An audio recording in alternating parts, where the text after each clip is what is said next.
오늘은 맥주감사절입니다. 맥주감사절은 사실 성경에 나오는 절기는 아닌 것입니다.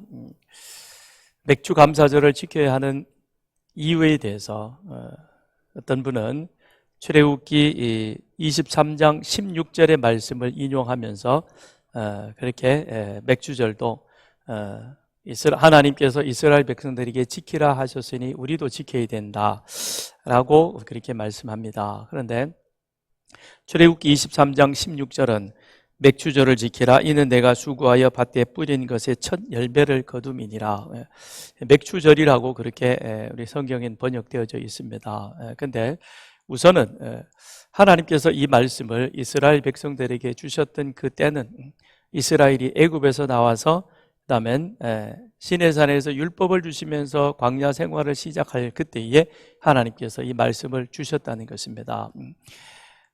하나님께서 이 말씀을 주신 그 의미는 그들이 애굽에서 나왔고 그리고 약속의 땅 가나안으로 들어감에 있어서 그들이 지금 거쳐 지나가고 있는 통과하는 이 광야, 그러나 이 광야에서 그들은 그들의 삶이 끝나지 않고 반드시 하나님이 약속하신 그 약속의 땅에 들어가 정착하게 될 것이다 라는 그런 의미가 이 속에 있는 것입니다.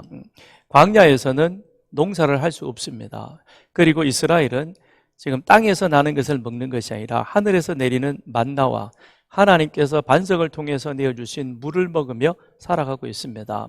그러기에 백주절을 지킨다, 우리가 농사해서 첫 열매로 보리를 거두어서 그것으로 우리의 삶을 영위해 간다라는 것이 어쩌면 그 피부로 그렇게 싹 와닿지 않는 그런 순간입니다. 그럼에도 불구하고 하나님께서 맥주절을 지키라 하심은 그것은 애굽에서 나온 너희들 하나님의 약속의 땅 가나안으로 내가 반드시 그곳으로 들어가게 할 것이다 라는 그와 같은 하나님의 약속인 것입니다. 아울러서 하나님께서 약속하신 것은 반드시 이루어 가신다라고 하는 그런 확신을 백성들에게 주기 위한 것입니다. 우리의 믿음도 그러한 것입니다. 우리 또한 예수 그리스도로 말미암아 구원받아 하나님의 자녀가 되었습니다만 그러나 우리들의 살아가고 있는 이 삶은 이스라엘 백성들의 입장에서 보자면 애굽에서 나와서 가나안을 향하여 가고 있는 그 광야의 삶과도 같은 것이죠. 이미 구원은 우리 가운데 십자가를 통해서 이루어졌지만 그러나 아직 하나님의 완전한 구속은 우리 가운데 완성되지 않는, 그러나 우리는 분명한 소망이 있습니다. 우리 모두는 다 이 안에 영원한 하나님의 약속된 생명이 있는 것이고 그 생명의 나라로 하나님 영원한 영생으로 우리는 한 걸음 한 걸음 나아가고 있는 것입니다. 그런 가운데 우리가 이 땅 가운데서 경험하게 되어지는 여러 가지 숱한 어려움과 힘든 일이 있습니다. 지난 6개월 동안 지나오면서 쉽지만은 않았습니다. 그렇죠? 세계도 그러했고 우리나라도 그러했고 그 안에 살아가고 있는 우리들도 요즘은 우리는 3고를 살아간다 그래요. 고금리, 그 다음에 고물가, 또 하나 뭐죠? 별로 관심이 없어요. 고환율. 예, 이 3고 시대에 우리 서민들의 삶이 정말 힘든 가운데 살아가고 있습니다. 그런데 2026년이 시작되고 벌써 7월입니다. 그렇죠? 마라톤을 보자면 반 한 점을 지난 것과 같은 것입니다.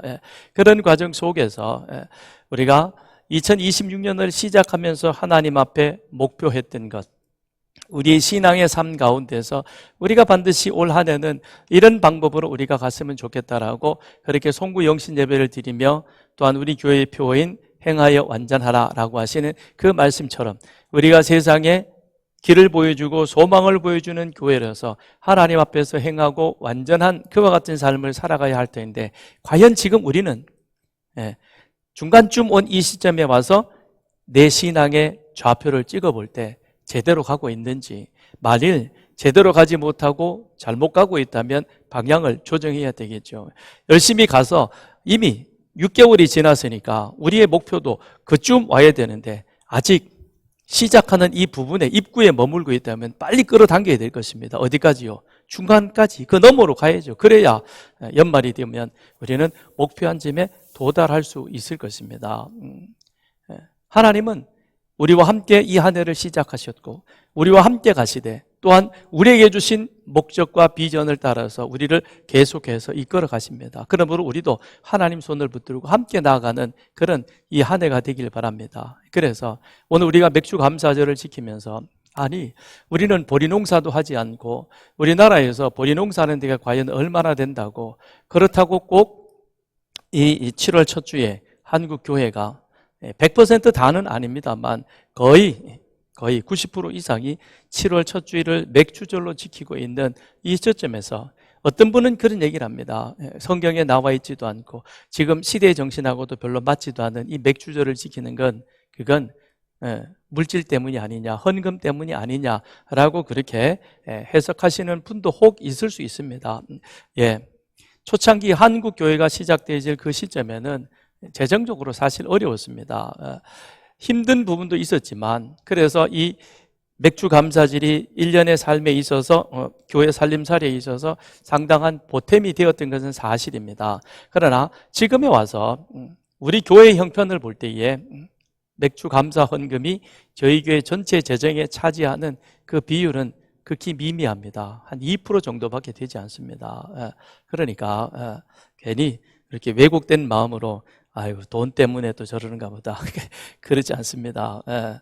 다시 한번 우리가 하나님 앞에서 지금까지 6개월을 살아온 그 하나님의 은혜를 되돌아보며 제대로 바르게 가고 있는지 하나님의 그 약속을 믿으면서 그러면서 우리의 신앙의 삶이 이 한 해 동안에도 힘써 잘 달려가는 그런 은혜가 함께하기를 바랍니다. 그래서 이 시간을 통해서 우리가 그런 부분을 다시금 점검하고 그리고 한 걸음 한 걸음 더 나아가는 우리들이 되기를 바랍니다. 왜냐하면 나아가는 그 앞에는 우리가 예측했던 어려움도 시련도 있겠지만 그런데 사실상 우리의 삶을 보면 그것보다는 예측하지 못한 더 많은 어려움이 우리 속에 있다는 것입니다. 그건 우리가 하나님 나라 백성으로 하나님의 일을 시작해 가는 신앙생활하는 그 가운데에서는 반드시 필연적으로 무슨 일이 일어나느냐? 사탄의 방해 공작은 반드시 있다는 사실인 것입니다. 우리가 하나님 나라 백성, 하나님과 상관없는 세상에 속한 사람으로 살아가면 사탄은 굳이 우리에게 이런저런 방해 공작을 하지 않습니다. 그러나 우리가 예수 그리스도로 말미암아 내가 하나님 나라 백성이 되어졌다. 하나님 나라는 건물이 아닌 것입니다. 교회가 아니고 성전이 아닙니다. 그 이전에 무엇이냐? 하나님의 통치와 다스림을 내 삶 가운데 받아들이고 인정하는 사람인 것입니다. 그 사람이 하나님 나라인 것이죠. 이 건물이 있습니다. 그런데 여기에 하나님의 다스림과 통치하심을 인정하는 그와 같은 믿음의 사람들이 이 자리에 모이지 않는다면 이거는 그냥 건물 하나에 지나지 않을 것입니다. 여기 아무리 서산교회라고 간판을 세우고 밖을 아름답게 치장을 한다 할지라도 이 안이 하나님이 살아계시고 살아계신 그 하나님 앞에 영과 진리로 예배하는 그와 같은 사람의 모습이 보이지 않는다면 이건 교회라고 부를 수 없는 것이죠. 그러므로 하나님의 나라의 핵심은 하나님의 다스림, 하나님의 통치함을 인정하는 사람인 것입니다. 그래서 애굽에서 나온 이스라엘 백성들을 하나님은 시내산으로 인도하시고 그곳에서 제사장 나라 백성으로 언약을 맺으십니다. 거기에서 출애굽기 19장 5절 6절에 보면 세계가 다 내게 속하였나니 너희가 내 말을 잘 듣고 내 언약을 지키면 너희는 모든 민족 중에서 내 소유가 되겠고 너희가 내게 대하여 제사장 나라가 되며 거룩한 백성이 되리라. 성막에 대한 것도 주시기 전에 그것을 어떻게 만들어라고 하는 것도 하시기 전에 하나님은 먼저 무엇을 말씀하시느냐?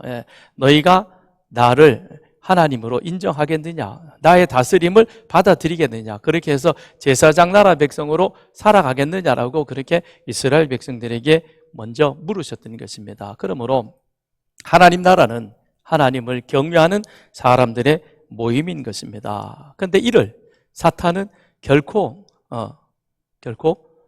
그냥 두지 않는다는 것입니다. 어떤 수단, 어떤 방법을 다 동원해서라도 우리가 하나님 앞에 모이는 이 부분들을 방해합니다. 회방합니다. 때로는 협박하기도 하고 위협하기도 한다는 것입니다. 그러니 우리가 지난 시간에 살펴보았던 것처럼 바벨론에서 귀환한 1차 포로자들, 귀한 자들, 그 유대 사람들이 그들이 초막절을 지키며 자 이제 우리가 옛 성전 지대에다가 성전을 다시금 재건하고 그리고는 하나님 앞에 참으로 제사하는 그와 같은 제사장 나라 백성으로 다시 서야 되겠다. 그렇게 다짐하고 성전 건축을 시작하려고 하니까 그 소식을 듣고 곧바로 반응이 왔죠. 그래서 성경을 보면 자 4장 1절을 가서 보십시오. 4장 1절을 보면 사로잡혔던 자들의 자손이 이스라엘이 하나님 여호와의 성전을 건축한 다음을 유다와 베냐민의 누가 듣고? 대적이 듣고 그랬습니다. 사마리아 사람들이 듣고라고 말하지 않고 사마리아 사람입니다만 그를 에스라는 무엇이라고 규정했느냐?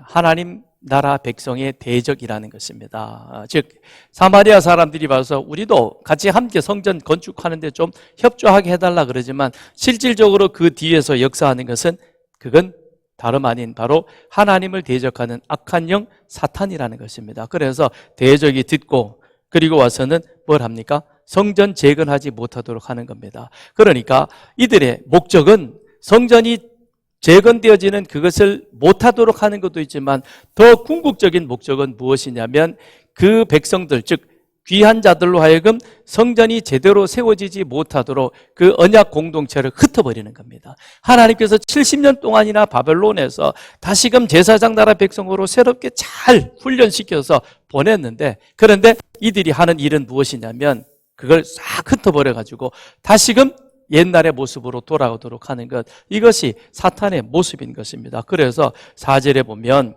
그 건축을 방해하되 죄송합니다.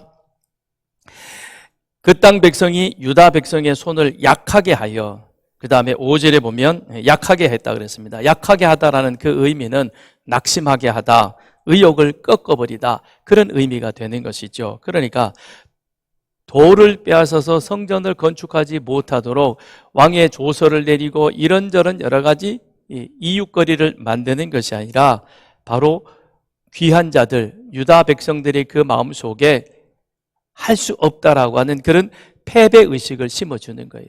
우리는 할 수 없다. 우리는 안 돼. 지금은 때가 아니야. 이건 하나님이 원하시는 모습이 아닌 것 같아요. 다음 시간에 학개서에 대해서 배우겠습니다만 그러니까 학개 선지자가 와서 그러죠. 왜 너희들이 지금 그 얘기하느냐. 하나님의 때가 아니라고? 하나님이 원하는 방법이 아니라고? 우리는 못한다고? 누가 그런 말 하더냐? 그래, 그 말은 사탄이 너희들 마음속에 심어진 거야. 하나님이 원하시는 모습은 그것이 아니야 라고 그렇게 학개 선지자는 다시금 이스라엘 백성들의 마음에 소망을 불어넣어 주는 것입니다. 그러니까 사탄은 1차 귀한 자들로 하여금 성전이 재건되어지지 못하도록, 다시 말하면 예수 그리스도로 말미암아 구원받아 하나님의 자녀 되었고 나는 이제 그리스도인으로 살겠습니다. 그래서 성경 공부도 주일 오후에 한다니까 내가 한번 참여해 봐야 되겠습니다. 우리가 지난 학기를 마쳤죠, 그죠? 그래서 다짐하고 또 사모님이 와서 막 권면하고 또 뭐 목사님도 자꾸 하라 그러고 그러니까 그냥 이참에 모르는 척하고만 해주지 그러고는 하려고 그러는데 어때요? 다음 주부터 참석해야 되겠대. 한 주 동안 일주일 동안 시간이 있죠, 그죠? 그 시간 동안 무슨 생각이 들어요? 야, 네가 언제부터 성경 공부했다고 그러냐? 넌 안 해도 돼. 뭐 지금도 열심히 주일날 나가는데 굳이 꼭 가서 그거 배워야 되냐? 뭐 너 전도사 하려고? 별의별 마음을 우리 속에 다 두는 겁니다. 그리고 또 이런 생각도 들어요. 내가 또 갑자기 안 하다가 열심을 내면 옆에 있는 사람이 나를 또 보면서 이상한 생각하는 거 아닐까? 별의별 생각을 일주일 동안 다 우리 속에 들어왔다 나갔다 해가지고 그래서 이번 주에 광고는 들었는데 해야 되겠다고 결심을 했는데 한 주를 지내면서 이 생각이 쑥 사라져버리고 다음 주에 오면은 제 눈도 피하고 사모 눈도 피하고 그 다음에 도망다니고 얼른 예배 드리고 축도 끝나기 전에 가버리는 겁니다. 집으로. 이 누가 하는 거예요? 사탄이 그렇게 하는 거예요. 사탄이 우리 안에 하나님의 다스림, 하나님의 나라가 온전히 세워지지 못하도록 별의별 이유와 핑계와 모든 것들을 줘서 그렇게 방해 공작하는 겁니다. 이걸 우리는 이겨야 된다는 겁니다. 그걸 넘어가야 되는 것이죠. 그래서 여기 4절에 보면 방해하다. 5절에 뇌물을 주어 그 계획을 막았다. 그렇게 말하고 있습니다. 이 방해하고 막는다라는 이 단어는 한 번으로 끝나는 일회성이 아니라 계속해서 지속적으로 반복하는 그런 행동을 뜻하는 겁니다. 그러니 이 사람들이 어떻게 합니까? 사마리아 사람들이 공사장에 사람을 보내가지고 매일같이 막 회방하고 방해하고 협박합니다. 그 다음에는 관공서를 찾아가가지고는 행정적으로 이런저런 시비 조건을 만들어 갑니다. 더 나아가서는 낮에는 공사장에 갔다가 저녁에는 가정집으로 찾아가가지고는 그리고는 고래고래 소리 지릅니다. 여러분, 이런 모습을 보면 뭐가 기억나요? 오늘 이 시대도 똑같죠, 그죠? 뭔가 하나 건물을 만들고 뭐 시작하려면 어때요? 거기 가가지고 막 때를 쓰고 못하도록 하죠. 그 다음에 관공서에 진정서 넣죠. 그리고 나서는 그 다음에 어떻게 합니까? 그 사람이 사는 집까지 동네까지 찾아가가지고는 막 떠들어대잖아요. 그래서 주변에서 왜 그러냐 그러면 이런저런 가지고 막 이유 만들어댑니다. 그러면 그 사람이 그 동네에서 살지 못하도록 그렇게 만드는 거예요. 여러분, 사탄의 전술 전략은 예나 지금이나 변함이 없는 거예요. 똑같은 거예요. 그런 똑같은 모습을 지금 세상 속에서 일들이 이루어지고 있다는 겁니다. 그렇기 때문에 우리가 지혜와 분별, 영적 분별력이 필요한 것입니다. 그렇게 와서 괴롭히고 협박하고 그리고는 온갖 공권력을 다 동원해가지고 그렇게 난리치니 그러니 결국 어떻게 됩니까? 영적으로 그들을 상대하려니까, 육적으로 상대하려니까 피곤하죠. 영적으로는 많은 두려움과 염려가 들어오죠. 그러니까 어떻게 해요? 내려놓는 겁니다. 근데 그 사탄의 전술 전략이 결국에는 성공했다는 것이죠. 5절을 보면 다리오가 즉위할 때까지 관리들에게 뇌물 주어 그 계획을 막았으며, 막았습니다. 언제까지 막았느냐? 16년 동안이나 그 일들을 막았다는 것입니다. 그래서 자, 6장 13절을 우리 한번 찾아보면 6장 13절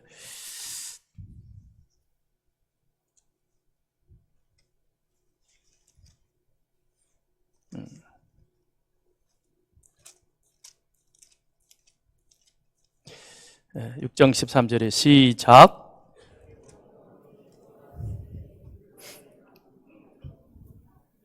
스달보스네와 그들의 동관들이 신속히 준행하니라. 다리오 왕의 뭐가 내렸느냐? 조서가 내린다는 겁니다. 이게 언제냐면 기원전 522년 그들이 536년에 돌아와가지고 약 16년 동안이나 그대로 성전 공사하는 것이 지체되어져 있다가 결국에는 16년 만에 다시금 공사 진행이 시작되어서 그것이 마쳐지게 되는 것입니다. 그러니까 16년 동안이나 성전이 공사가 진행되지 못하도록 막은 것이죠. 사탄의 전술 전략이 통한 것이죠. 돌을 빼앗아 버리는 것이 아니라 사람들의 마음을 그 안에 절망감과 그리고 패배의식을 심어주니 그들이 결국에는 아무 일도 하지 못하고 내려놓았다는 것입니다. 그런데 여기 보면 우리 4장 5절에 보면 다리오라는 5절에 고레스가 나오고 그 다음에 다리오가 나옵니다. 다리오는 고레스의 말하자면 고손자가 되나요?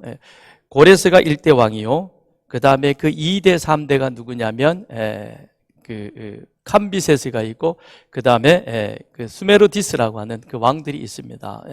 근데 고레스, 캄비세스, 그 다음에 스메르디스 그리고 4대 왕으로 오르는 사람이 다리오입니다. 그런데 2대 3대 왕들의 이름은 성경에 나오지 않습니다. 역사를 보면 나옵니다. 이것은 우리가 성경 통독 레시피를 할 때 중간사 부분에서 아주 재밌는 이야기, 캄비세스와 스메르디스에 관련되어진 얘기가 너무너무 재밌습니다.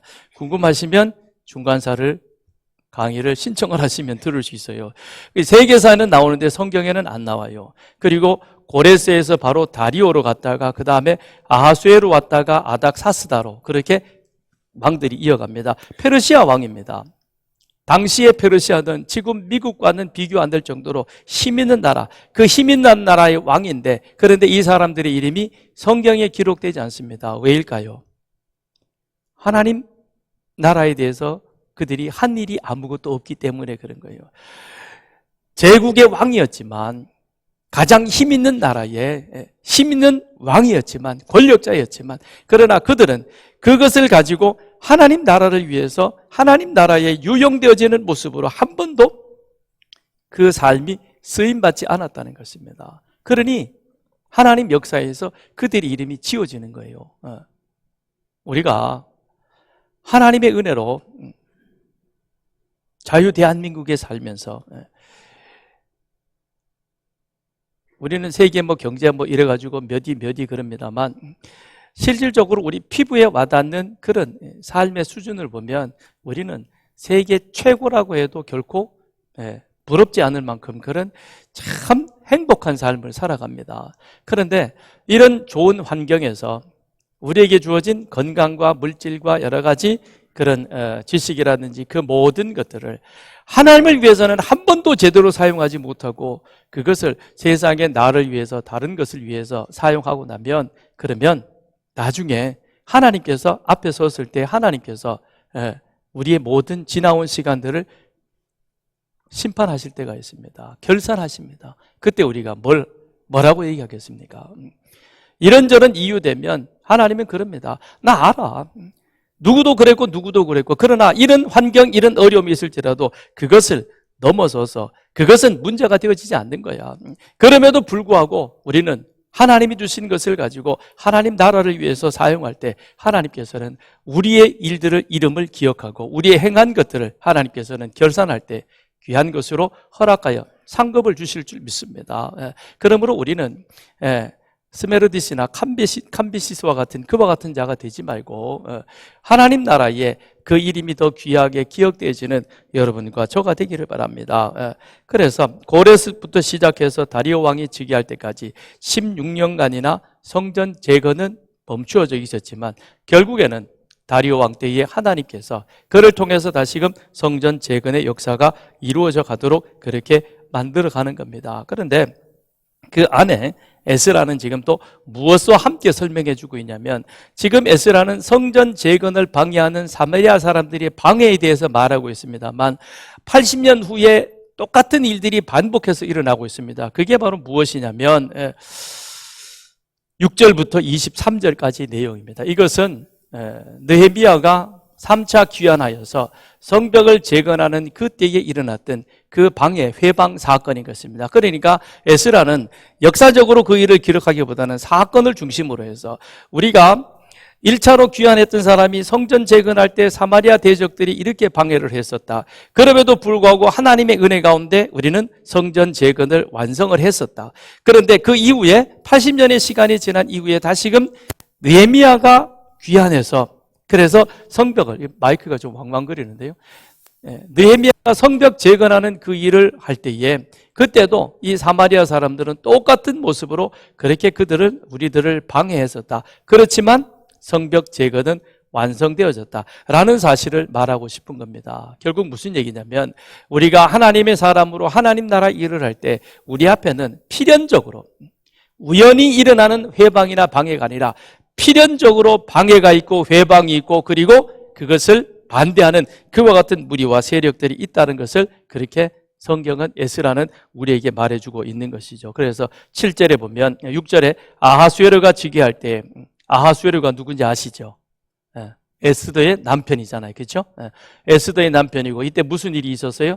하만이 모르드게를 죽이려고, 유다인들을 죽이려고 그랬는데 에스더가 죽으면 죽으리라라고 그런 다짐을 가지고 하나님 앞에 기도하였고 하나님께서 그때 유다인들을 하만의 손에서 놓아주고 살려주십니다. 그리고 나서 그 다음에 이 아하수에로 왕 이후에 아닥사스다 때에 누가 있느냐?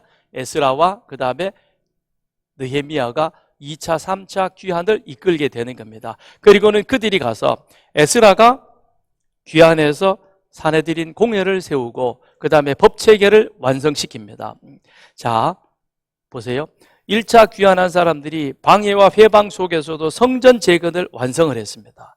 그리고 한참의 시간이 흘렀지만 에스라가 가서 하나님의 법체계를 다시금 확실히 세워가지고 그리고는 이스라엘이 제사장 나라로서의 그 사명을 감당할 수 있도록 그런 체제를 완비시킵니다. 그런 이후에 그 다음에 느헤미야가 가서 성벽 재건을 완성시켰므로 말미암아 명실공히 예루살렘은 다윗과 솔로몬 때처럼 제사장 나라로서의 그 모든 것들을 갖추게 되는 겁니다. 그러면 사탄의 입장에서, 하나님의 대적자 입장에서 볼 때는 이 제사장 나라가 하나님의 뜻대로 흘러가는 것이죠. 그러니 이걸 어떻게 해야 되겠습니까?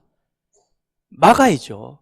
목숨 걸고 막으려고 하는 겁니다. 그 일이 이루어지지 않도록 막는 거예요. 그 내용을 지금 에스라가 적고 있는 겁니다. 물론 이 내용은 이후에 우리가 학개스가랴 그 다음에 느헤미야를 할 때 다시 자세히 살펴보겠습니다만, 이런 방해와 이런 회방이 그 가운데 있다는 사실을 우리는 기억해야 합니다. 그러므로 여러분, 이 땅에요, 교회가 하나 세워지고, 그리고 더 나아가서는 하나님을 믿는 그 한 사람 한 사람이 이 땅 가운데서 예수가 그리스도이심을 믿음으로 고백하고 세워지는 그 과정 속에는 그게 그냥 되어지는 것이 아니라 숱한 회방과 숱한 방해가 어려움이 있지만 그것을 뛰어넘고 그리고 나아가게 됩니다. 근데 거기에는 뭐가 있느냐? 하나님의 약속의 손길이 붙잡아 주신다는 것이죠.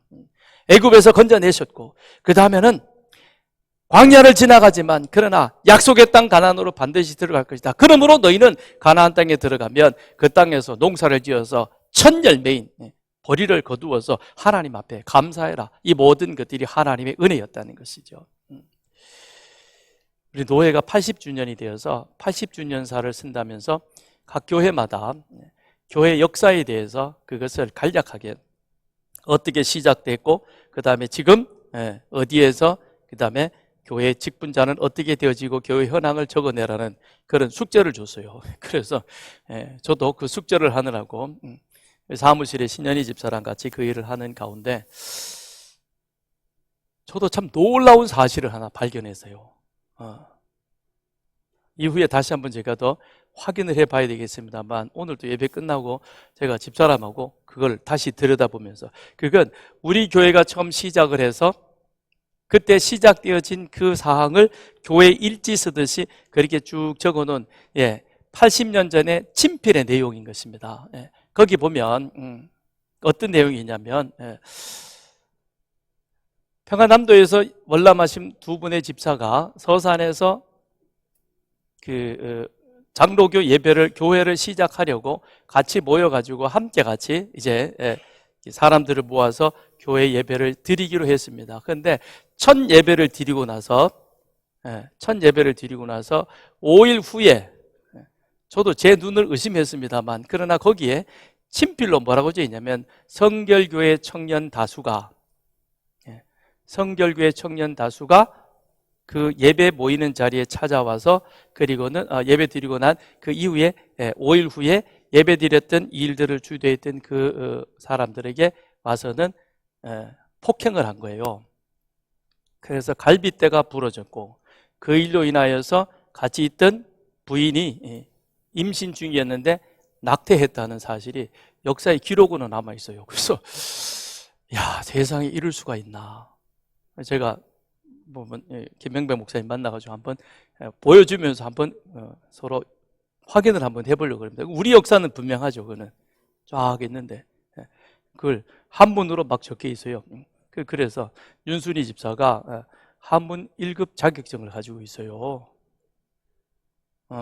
그분은 예배 시간에도 중국 성경을 봐요. 간체 성경을. 그게 재밌대요.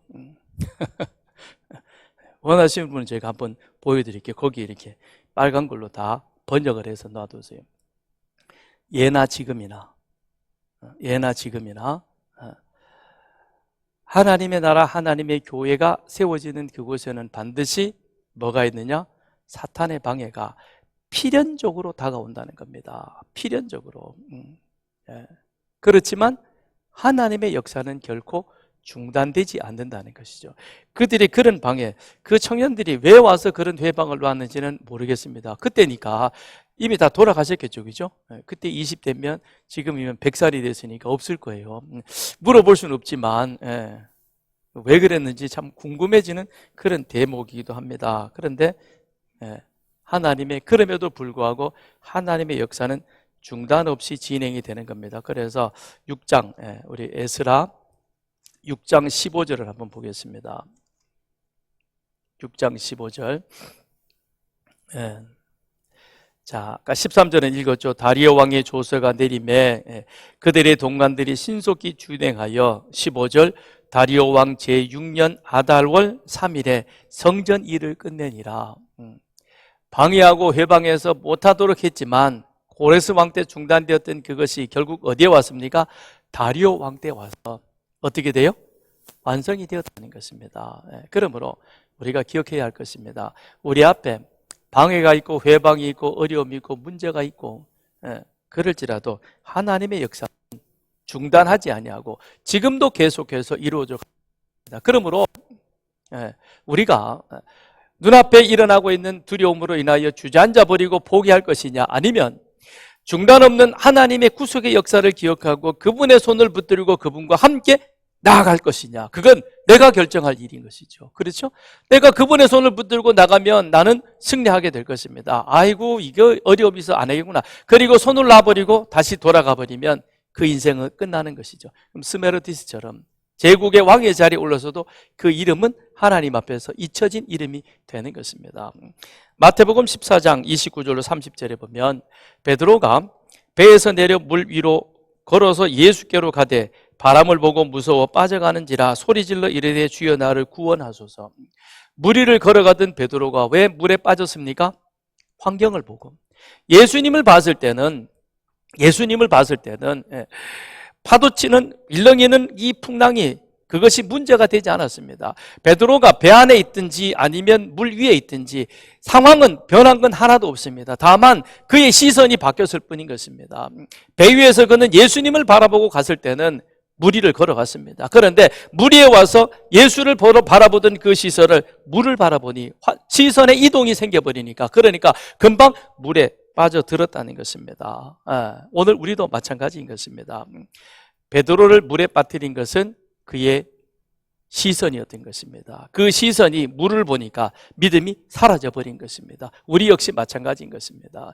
우리의 시선을 하나님께서 거두지 말기를 바랍니다. 어떤 형편, 어떤 상황이 있을지라도 우리 시선을 하나님께 고정시키고 하나님을 바라보고 나가면 우리 앞에 일어나고 있는 이 환경은 결코 문제가 되지 않는 것입니다. 그런데 사마리아 사람들의 대적의 방해를 받고 이 사람들, 귀한 1차 귀한 자들은 그들의 시선을 하나님에게서 거둬내린 겁니다. 초막절 예배를 드릴 때는 그 시선이 하나님께로 일제히 고정되었지만 그 회방과 방해가 있으니까 하나님을 향했던 그 시선이 점점 흩어지면서 주변의 환경을 바라보니 결국에는 넘어질 수밖에 없었고 중단될 수밖에 없었던 것입니다. 16년의 중단, 하나님의 시간은 흘러갑니다. 그런데 그 시간은 그들에게는 잊혀진 시간이 되는 것이죠. 6개월이 지났습니다. 7월이 벌써 첫 주입니다. 지나온 시간 동안 여러분의 시선은 어디에 머물러 있었습니까? 하나님께 머물러 있기를 바랍니다. 그리고 하나님의 손을 붙들고 계속해서 함께 걸어가기를 바랍니다. 이 후반전도 하나님께 여러분의 시선을 고정시키고 하나님의 손을 붙들고 함께 걸어갈 때에 우리는 반드시 승리하게 될 줄 믿습니다.